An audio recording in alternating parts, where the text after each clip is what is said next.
What's the deal? It's your boy J Mike, Mr. Athletic over everything. Today I wanted to bring you guys a video that could help you guys increase your bench press by at least 20 pounds if done correctly. Now, title of the video, you should probably know what I'm going to talk about today, but I did a video a few years ago. It's probably about 5-6 years ago now that has helped thousands of people with their bench press. It is the correct way to wrap your wrists. Now, there are tons of videos on YouTube on how to wrap your wrists, and I'll tell you at least 90% of them are being done incorrectly, or the premise behind wrapping your wrists is not really being explained to a point where how it can help you in powerlifting. You know, most people say secure your wrist so you can have a stable base when you're grabbing the weight, and it's kind of true, but that's not really what's happening in terms of powerlifting. Many times you hear people say, you know, use the wrist wrap to create a cast around your hand so that it's stiff. And with it being stiff, it keeps your hand in a certain position, which is somewhat true. When I first got into powerlifting, the guy that I work with, he used like a short wrap, like maybe I think 18 inches was the length of the wrap that he used, but it was so stiff that cranking it around your wrist made it to where you would lose feeling and touch with the barbell. And also, you really couldn't mold the wrap correctly. That was one of the issues that I have with the stiff wrap. This wrap right here, this is actually a soft wrap or a medium wrap. And I prefer the medium long wraps due to the fact that you have more ability to stretch and mold your wrists around the direction in which you want the bar to travel. I also believe if you wrap your wrist correctly, you would be able to get almost a triggering or a spring load action off of the press command. It may be more mental with me, but when I have that wrist positioned correctly, and I'm gonna go through how I actually wrap my wrists a little bit later in this particular video, but when my wrists are wrapped correctly, the bar is being placed. When I put the bar in my hands, I can feel this. I can feel like a trigger, because what happens is that if your wrist is wrapped correctly, the wrap is going to be halfway up your hand or a third up your hand. And what that means is that if weight or pressure is applied to that, and let's say you let the bar go, your wrist is going to fly forward because it has like a rebound effect. And when you bring the bar down to your chest, your wrist is going to cock a little bit. That little bit added with your press, for me, it feels like almost like you're coming out of the blocks. And if it's not like a true trigger or elastic expansion, it's more mental, and it helps me with my cues. So what I see with most people when they wrap their wrists is that they do a couple of things wrong. Either they have a wrist wrap that's too short, or they have a wrist wrap that's too stiff. And I've seen where you'll see guys with the wrap and it'll look something like this. You know, let's say this is probably, I'm gonna do the wrong way first. What I see most people how they wrap their wrists. Right now, this is the #1 bad wrap that I see in powerlifting, and I see some of the best benchers in the world wrap their wrists like this. Now, if you're looking at this, you might say, okay, it's secure. You know, the wrist it feels like it's being contained. But look at this. That's too much. And when you're lifting heavy weights or big time weights for whatever level you're at, you need more stability than this. You need some resistance. I'm not saying you need a full-on cast where your hands are turning blue. And that's one of the things that was happening to me early on. The guy that got me into powerlifting, he was an old school equipped lifter, and he used to crank down his wraps, and he's like, start over, do it again. He was like, can you feel your hand? I said, no. He said, well, it's not right. And I'm more of a field bencher. I can tell where I am on that particular day by once I unrack the weight and how the weight feels in my hand. If my hand and the bar feel weightless, I'm gonna have a good day. But if it's feeling like I'm losing blood flow in my hand, the wrap is a little bit too tight. But overall, when you see, and just pay attention to people that you like. You may not be a fan of my particular training, but there are other benchers out there. Look at their wrists, and sometimes you can see when they grab the bar, the weight is kind of isolating in their hand a little bit from the lack of stability because they wrap it like this, right? Then you have the one where the wrap is so short that you can't mold it, or you can't make you can't cover areas within the wrap. Now, for the sake of this particular video, I'll show you how I wrap my wrist. I actually cut off the little loops that they typically have on most of the wraps that are being sold currently. I grab it with my pinky, right? Then I start my loop, right? I turn it down over, right? I have control of it with my pinky.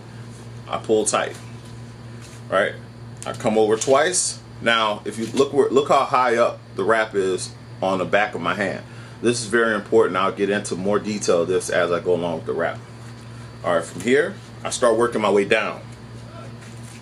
Now, I go down about 4 inches down my wrist, and then I start working my way back up. And I'm overlapping the previous wrap. So then when I'm finished, I have full coverage. I have full coverage. There's no gaps inside the wrap. Everything is nice and tight. Now, if you look at it, I have full function on my hand, but I cannot freely move around my wrist, but I can move around just enough. See that trigger? I'm not putting that back. The wrap from here, and it accelerates my wrist forward. And when you bring that bar down to press and then shoot forward, it's almost like you're jumping out of the blocks. And I feel the difference when I have the wrap done correctly. And to see if this method works, if let's say for instance you're a 300-pound bench presser, put 135 on the bar without a wrist wrap, then put 135 on the bar wrapped the way I have in this particular video, and you'll see the difference. One of the other things that I see sometimes with people with super stiff wraps, even if they're longer wraps, you cannot manipulate the wrap. So if I'm looking to get the wrap to do this and come around, you'll see a lot of times where there'll be a huge gap in the wrap because it's so stiff you can't manipulate it. And for me, I like having control. I like to be tight and controlled instead of just controlled. And when you see the people where their hands are wrapped so tight, they can't feel the bar. If you can't feel the bar, you've already lost. So this is one of the things that helped me out tremendously during that time. Now, there are several different type of wraps that you can use. You can use a soft wrap. You can use a soft wrap. Is more, it feels more like it's a gangster wrap, like the gangster wrap, the OG blue and red. That is a soft wrap.